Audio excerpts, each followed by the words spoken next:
시간에 다 같이 하나님을 경외하는 마음으로 자리에서 일어나셔서 오늘 우리에게 주시는 말씀 룻기 2장 1절에서 13절 말씀을 함께 교독하시겠습니다. 나오미의 남편 엘리멜렉의 친족으로 유력한 자가 있으니 그의 이름은 보아스더라.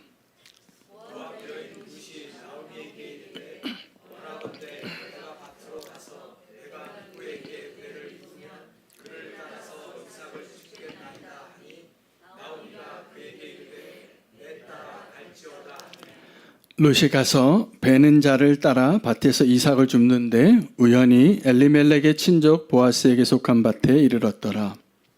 마침 보아스가 베들레헴에서부터 와서 베는 자들에게 이르되 여호와께서 너희와 함께 하시기를 원하노라 하니 그들이 대답하되 여호와께서 당신에게 복 주시기를 원하나이다 하니라. 보아스가 베는 자들을 거느린 사환에게 이르되 이는 누구의 소녀냐 하니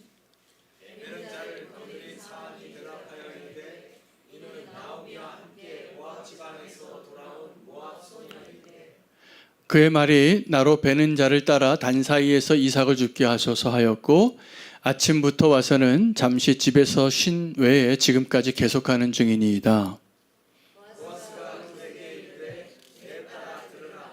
이삭을 주우러 다른 밭으로 가지 말며 여기서 떠나지 말고 나의 소년들과 함께 있으라. 그들이 베는 밭을 보고 그들을 따르라. 내가 그 소년들에게 명령하여 너를 건드리지 말라 하였느니라. 목이 마르거든 그릇에 가서 소년들이 길어온 것을 마실지니라 하는지라.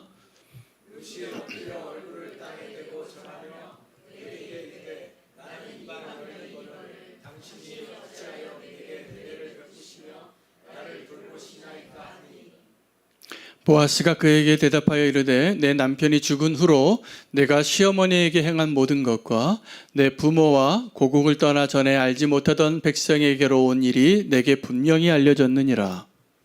여호와께서 내가 행한 일에 보답하시기를 원하며 이스라엘의 하나님 여호와께서 그의 날개 아래 보호를 받으러 온 내게 온전한 삶을 주시기를 원하노라 하는지라. 함께 읽겠습니다. 룻이 이르되 내 주여 내가 당신께 은혜 입기를 원하나이다. 나는 당신의 하녀 중에 하나와도 같지 못하오나 당신이 이 하녀를 위로하시고 마음을 기쁘게 하는 말씀을 하셨나이다 하니라. 아멘. 하나님의 말씀입니다. 자리에 앉으시겠습니다. 오늘 제목인 주의 날개 아래 거하는 자는 이 보아스가 룻의 이야기를 듣고 그를 축복하면서 사용한 표현입니다.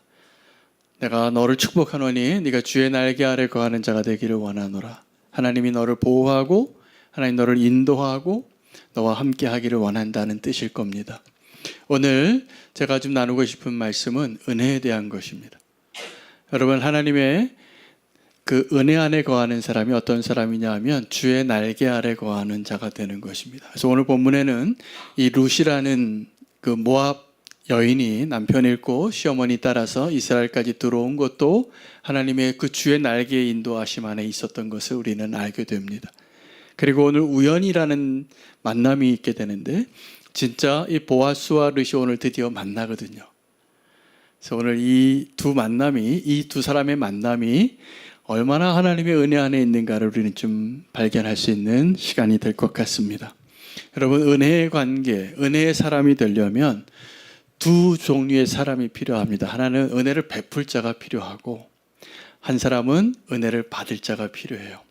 은혜는 그렇게 소통이 되고 그렇게 공유가 되어지는 것입니다. 오늘 그 은혜를 베푸는 자로 등장하는 사람이 보아스입니다. 보아스가 유력한 자라고 이렇게 표현합니다. 아마 그 친족 가운데 엘리멜렉의 친족 가운데 부유하고 또 존경받고 또 어떤 능력적인 면에서 은혜를 나눌 수 있는 그 준비가 되어진 사람을 하나님께서 준비시키신 것 같습니다. 이 보아스가 나타나서 이 룻에게 은혜를 베푸는데 우리가 이 은혜를 또 경험하려면 어떤 사람이 되어야 하냐 하면 룻과 같이 이삭 줍는 자가 되어야 합니다. 우리가 이 유력한 자와 이삭 줍는 자가 은혜의 관계로 만나는 사람인 거예요. 그렇지 않으면 우리는 은혜의 관계로 잘 만나기 어렵습니다. 우리는 같이 있어도 그 은혜를 경험하려면 누군가는 유력한 자의 역할을 하시는 분이 필요하고, 또 그 은혜가 우리 가운데 이렇게 증거되어지고 은혜가 우리 가운데 머물기 위해서는 이삭 줍는 자와 같이 갈 곳 없고 가진 것 없고 절망스럽고 쓰러져 있는 자의 위치에 있는 사람이 필요해요. 그때 우리가 은혜를 보게 됩니다. 은혜를 경험하게 되는 것입니다. 사람은 의지하기 어려운 존재입니다. 오늘 이 보아스가 그 은혜의 제공자로서 하나님의 역할로, 마치 요셉이 그 구원자의 역할을 하여서 하나님께서 그의 인생을 축복하신 것처럼, 이 보아스는 정말 갈 곳 없는 과부의 은혜를 베푸는 자의 역할을 하기 위해서 하나님께서 그 무대에 세운 사람입니다. 저와 여러분도 가끔 하나님이 그 자리에 그 역할로 세울 때가 있습니다. 우리가 보아스가 되는 거죠. 그때 꼭 그 은혜를 베푸는 일에 실패하지 마시기를 바랍니다. 이게 마치 용서와 같아요. 우리가 용서받은 것이 분명해야 누군가를 용서할 수 있는 것이잖아요. 우리가 은혜 받은 것이 분명해야 하나님의 은혜로 사는 사람이 은혜를 흘려보낼 수 있는 자가 되는 것입니다. 아무리 유력하고 아무리 부유하고 아무리 존경받는 사람일지라도 그 은혜를 유통하지 못할 때가 참 많습니다. 그것이 은혜라고 생각하지 않는다면 우리 가운데, 우리는 교회 안에 이 은혜의 관계가 더 풍성해지기를 저는 늘 기도합니다. 그래서 은혜가 흘러가야 됩니다. 근데 이 은혜가 흘러가려면 또 어떤 모습이 필요하냐면 이삭 줍는 자가 필요합니다. 이삭 줍는 자가 될 때가 있습니다. 저 여러분도 그 인생의 여정 가운데 정말로 누군가의 도움이 필요할 때가 있어요. 여러분, 성전 미문에 앉아 있었던 한 안진뱅이가 있었는데 베드로와 요한이 가다가 그에게 하나님의 은혜를 나누어 줍니다. 사실은 그 성전 미문에 앉아 있는 자도 은혜를 구한 거예요. 그렇죠?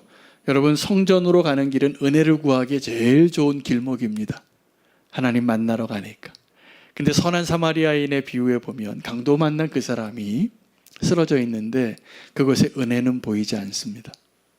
성전으로 가는 사람들인데, 여러분, 우리는 성전으로 가는 그 길목에 은혜의 사람입니까? 아니면 분주한 사람입니까? 은혜의 사람 되시기를 축복합니다. 그때 멈춰서서 그에게 나누어 주고 보살피고 또 여관에 맡기고 내가 돌아오면 부족한 것을 책임지겠노라고 말할 수 있는 은혜의 사람이 되는 것이 주님이 우리에게 원하시는 모습입니다. 왜냐하면 우리가 그 은혜를 입었기 때문입니다. 그 성전 미문에 앉아 있었던 사람은 동전 하나를 원했어요. 그가 그래도 양심이 있죠. 많은 것 구하는 거 합니다. 집문서 달라고 안 합니다. 여기 오늘 밥 한 그릇 사 먹을 수 있는 돈 10,000원 하나 달라고. 그렇게 앉아 있는 거죠. 지나가는 사람의 그 긍휼한 마음에 호소하는 거예요. 그렇게 많은 사람들이 그 성전에 올라가는 길에 그가 괜찮게 벌이를 했었나 봅니다. 날 때부터 앉아서 늘 그 자리에 있었습니다. 걸어보지 못한 자예요. 근데 진짜 은혜는 베드로에 의해서 진짜 은혜가 무엇인지를 이 사람에게 역사하게 됩니다. 그 사람이 구하는 것보다 훨씬 더 많은 것을 주는 게 은혜입니다. 할렐루야. 우리가 하나님 앞에 그 은혜를 입은 자입니다. 우리는 하나님 앞에 늘 이 성전 미문에 앉아있는 안전뱅이와 같이 하나님께 정말 그지같이 구할 때가 많아요. 하나님, 나 이거 좀 도와달라고. 근데 제가 표현을 이렇게 조금 더 그렇게 강조해서 표현한 겁니다. 그지같이. 이건 은혜의 반대말이에요. 하나님은 우리가 동전 한 입을 달라는 것에 만족하지 않으시고 너 일어나 걸으라고 그걸 주기를 원하시는데 그게 바로 예수 그리스도의 십자가의 은혜입니다. 우리는 늘 주님께 돈 좀 달라고, 성공을 달라고, 행복을 달라고 그것을 구할 때가 많고 그것을 은근히 기대해요. 예수 믿고 우리가 다 복 받기를 원하거든요. 근데 주님 우리에게 정말 복을 주시는데 내가 너를 구원하겠노라. 그리고 내가 너와 함께 하겠노라고 그 은혜를 주시는 오늘 이 자리 되시기를 원합니다. 여러분, 은혜의 때가 있습니다. 은혜의 때가 어느 때냐 하면 추수할 때예요. 하나님께서 이스라엘 백성에게 너희가 남자라면 1년에 3번 내 앞에 나오라고 하는 그 절기가 다 그 농경사회에서 그들이 가장 감사할 수 있는 때에 나오라고 하십니다. 여러분, 우리가 우리 삶 가운데 좀 뭔가 여유가 있고 풍족하고 살만할 때 우리가 한눈을 팔아요. 그때부터 내가 내 삶을 enjoy my life를 꿈꿔요. 근데 그게 불행으로 가는 길입니다. 우리가 좀 살만할 때 하나님이 우리에게 원하시는 게 있다면 그건 누가 줬는지 아느냐고. 그리고 그것을 가지고 네가 해야 될 반응이 무엇인지를 아느냐고. 그것을 이야기하는 것입니다. 다윗의 인생 가운데 다윗이 한번 은혜를 놓칠 뻔한 위기에 있었던 적이 있습니다. 언제냐면 나발이라는 사람 때문에. 다윗이 사람을 보냅니다. 나발이 양털 깎는 날이에요. 그 양털 깎는 날은 추수의 때와 같습니다. 그 양이 어마어마하게 숫자가 많기 때문에 양털을 이렇게 깎는 날은 풍족한 날이에요. 그리고 양을 잡고 누구라도 밥 먹으라고, 누구라도 와서 술 한잔 하라고, 포도주 한잔 하라고 그냥 지나가는 사람에게도 마음이 이렇게 여유 있는 그런 풍습이 있는 그때예요. 그래서 그런 풍습이 있으니까 감사의 때니까, 넉넉한 때니까 다윗이 사람을 보내서 그때 그 아둘람 굴에 막 숨어 다니던 때잖아요. 우리가 지금 몇백 명이 있는데 좀 그래도 잔치 떡을 좀 당연히 주리라 생각하고 보냈는데 모욕을 받습니다.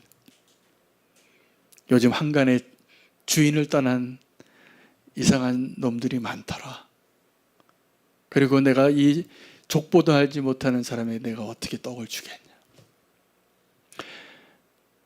여러분, 나발은 하나님이 복을 준 사람이에요. 그게 미련한데도. 그리고 그가 이렇게 아주 강폭한 성격을 갖고 있음에도 불구하고 하나님이 그를 거부로 만드셨어요. 하나님 그 축복을 하나님의 그 성품에, 그 은혜의 성품과 그 마음에 합당하지 않은 채로 부요하게 된 자는 축복일까요? 그 결코 축복이 아닙니다. 그래서 다윗이 분노해요. 칼을 뽑았어요. 그러니까 아비가일이 아니었으면 다윗도 은혜를 놓칠 뻔했습니다. 여러분, 우리가 은혜로 사는 것이 생각보다 어렵더라고요. 가장 어려워하는 게 은혜를 경험할 때예요.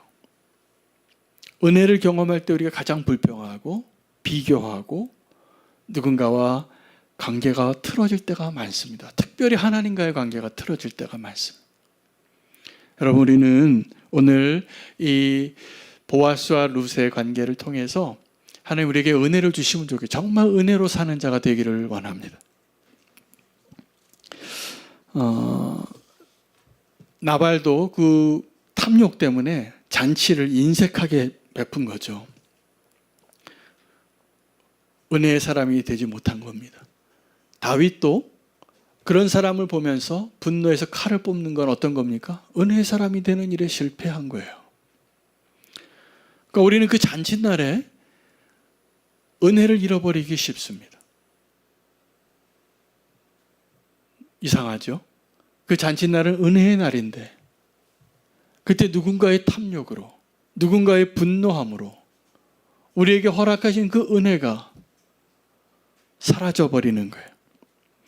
여러분, 근데 정말 은혜가 누려지는 때는 어느 때냐 하면 우리 가운데 이삭 줍는 자가 있을 때입니다. 이삭 줍는 자는 어떤 사람이냐 하면 정말 어려운 사람이에요. 근데 이 이삭을 줍는 일은 어떤 것이냐 하면 정말 할 일 없는 사람, 정말 가난한 사람, 정말 어려운 사람이 하는 일이에요. 그래서 부스러기를 얻는 거죠. 예수님께서 그 스로보니게 여인에게 너 이삭 줍는 자야 라고 모욕을 한 거예요. 이 상에서 떨어지는 부스러기를 받게 해달라고. 그래도 좋다고 자기 딸 살려보려고. 자기 자존심 다 내려놓을 수밖에 없는 자리에 있는 사람이 누굽니까? 이삭 줍는 자예요. 여러분, 우리는 은혜의 자리에 두 가지 옷을 입고 갈 수 있다라고 제가 말씀드렸습니다. 하나는 보아스와 같이 유력한 자가 되는 거예요. 근데 그 유력한 것으로만 은혜의 자리에 앉지 못합니다. 유력한데 나누어 주고 싶은 마음이 있을 때. 이 보아스가 어떤 사람인가를 설명하는 본문이 있어요. 어떤 본문이냐면 우연히 그날 이 룻이 이삭 죽게 하기로 결단을 하고 자기 자존심 다 버리고 이 그지가 된 거예요. 줍는 그 부스럭이라도 주워서 먹고 살아보려고 이제 가기로 한 그날 우연히 누구 밭에 갔냐면 보아스 밭에 갔는데 또 우연히 그날 보아스가 그 밭에 온 거예요.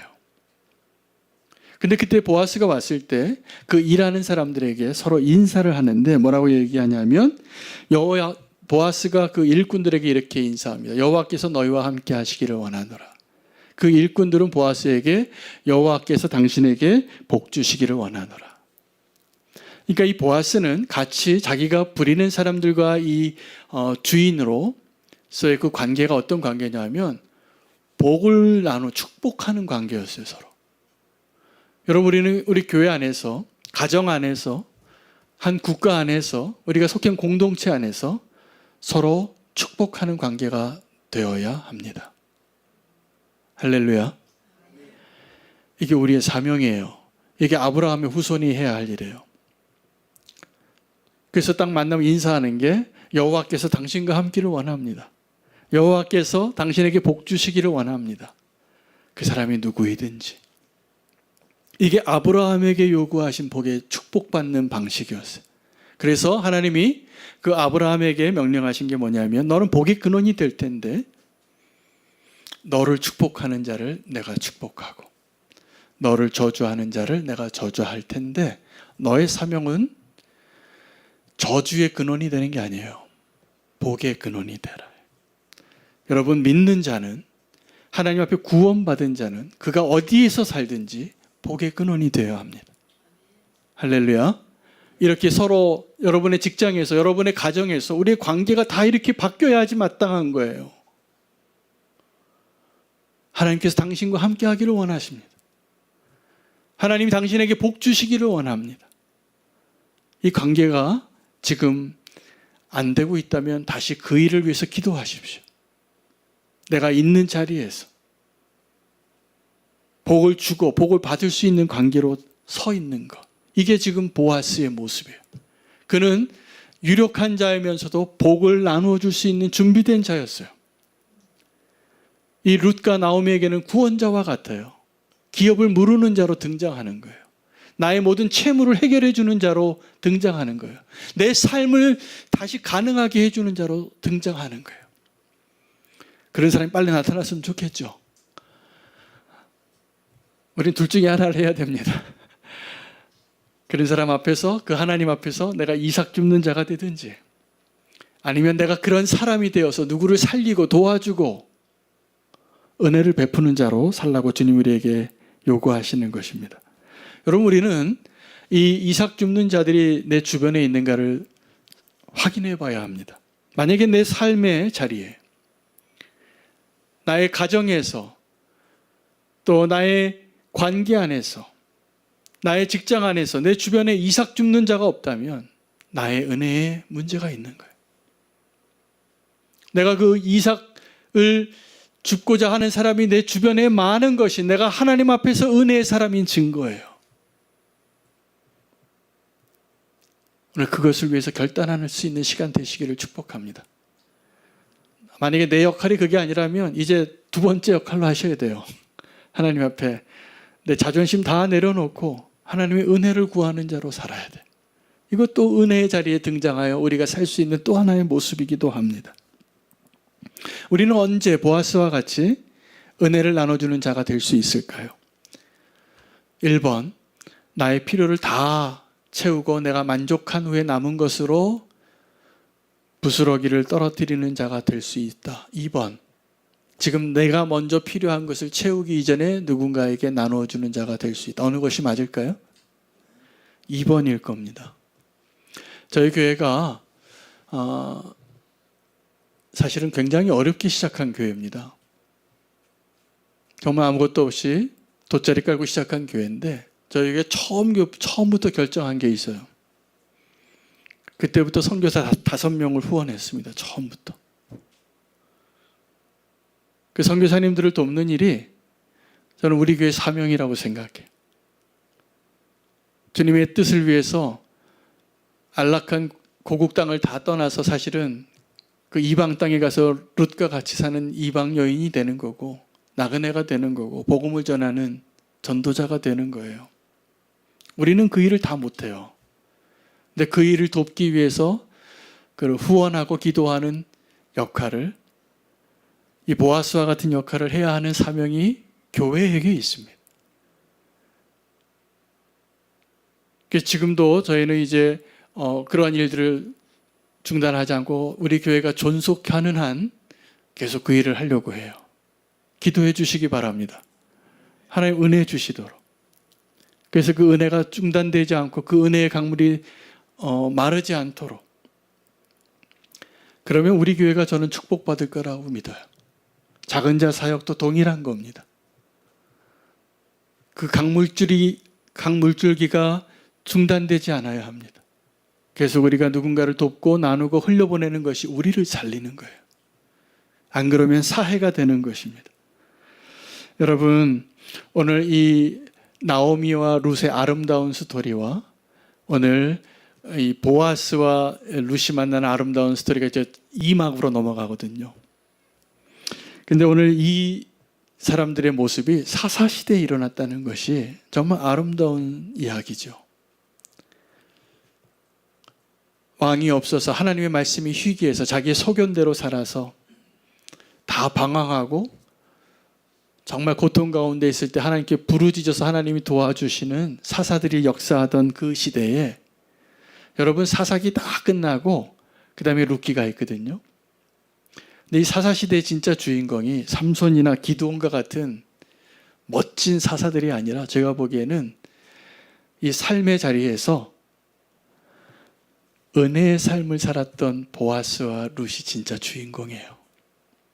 제가 왜 이렇게 말씀드릴 수 있냐 하면 그 12지파에서 사사가 한 명씩 다 나오는데 다윗의 혈통을 잇는 사람이 그 사사들이 아니에요. 오늘 우리가 소개하는 이 보아스와 룻이 하나님의 나라의 그 믿음의 계보에 하나님이 진짜 축복하는 이 시대의 주인공이 누구인가를 말씀해 주시는 거예요. 여러분 역사를 다시 되돌아보면 그때 당시에 그 당대에 가장 유력하고 가장 권력을 가지고 있고 가장 성공한 사람이 역사의 페이지에 남을 것 같은데 그렇지 않습니다. 그런 사람들은 너무 평범한 사람이에요. 그런 사람도 너무 평범한 사람들이에요. 근데 역사가 이름을 남기고 기억하는 역사의 주인공은 이 보아스와 룻과 같은 사람들이에요. 하나님의 나라에서는 더욱더 그렇습니다. 저는 여러분들이 이 시대에 아름다운 이야기의 주인공이 되셔서 이 사사시대와 같은 이 시대에 은혜의 주인공이 되시기를 축복합니다. 저는 하나님이 저와 여러분에게 그걸 기대하시고 계시다고 믿습니다. 우리는 교회가 우리나라에서 제일 큰 교회가 되는 것 하나님 관심 하나도 없어요. 그러나 우리는 교회가 하나님의 은혜의 주인공이 돼서 저 모퉁이에서 보아스와 룻이 만나서 은혜를 나누고 은혜를 받는 자의 모습이 하나님 보시기에 너무나 아름다워요. 그러면 룻기가 쓰여지는 거예요. 거기에서 하나님의 나라의 혈통이 이어지는 거예요. 오늘 이 두 사람의 러브스토리가 왜 중요한지 아십니까? 거기서 다윗이 태어나요. 하나님은 이 사람들이 주인공이야 라고 말씀해 주시는 거예요. 우리는 누가 주인공같이 생각합니까? 지금 총회장 나가고 한국에서 제일 큰 교회가 되어지고 권력을 가지고 성공의 자리 지금 다 그것 때문에 나라가 이 권력 때문에 다 미쳤더라고요. 하나님 나라는 그 상관이 없어요. 이 구속에서 지금 하나님이 기뻐하시는 그 은혜의 소유한 자로, 은혜를 받는 자로 하나님 보시기에 너무나 아름다운 스토리가 지금 쓰여져 나갈 때 그 주인공이 되기를 원하시는 것입니다. 축복의 사람 가운데 한 명이 삭개오라는 사람이 있습니다. 여러분, 삭개오라는 사람이 왜 축복의 사람이냐 하면, 원래 삭개오라는 이름의 뜻이 우리가 알고 있는 것처럼 세리가 아니에요. 그 뜻이 상당히 의외입니다. 삭개오가 무슨 뜻이냐면 의로운 자라는 뜻이에요. 그러니까 이 삭개오가 태어날 때 부모는 이 삭개오가 의로운 자가 되기를 원했어요. 하나님도 그에게, 그의 인생이 그렇게 되기를 원했어요. 근데 그는 어떠한 삶을 살았어요? 예수님 만나기 전에 개같이 벌어서 정승같이 살자 주의였습니다. 내가 돈 버는데 수단과 방법을 가리지 않고 민족 배반하는 거 눈 하나 깜짝 안 하는 거예요. 이 세리장이 하는 게 뭐냐면, 이 로마 제국의 피정복민이었던 이 유대인들에게 세금을 징수하는 자예요. 그래서 자기 수익을 거기서 좀 남기고 로마 제국의 그것을 헌납하는 일의 책임자였어요. 그 민족에게는 이런 매국노가 없는 겁니다. 그는 돈을 좀 손에 넣었지만 결코 행복하지 않았습니다. 죄인 중에서 한 부류가 살인자, 간통한 자, 도둑놈 이런 중에 하나가 세리인 거예요. 요즘 우리는 세무서 다니면 굉장히 좋은 직장이잖아요. 세무사면. 그런데 그때 당시에 세리다 그러면 매국노예요.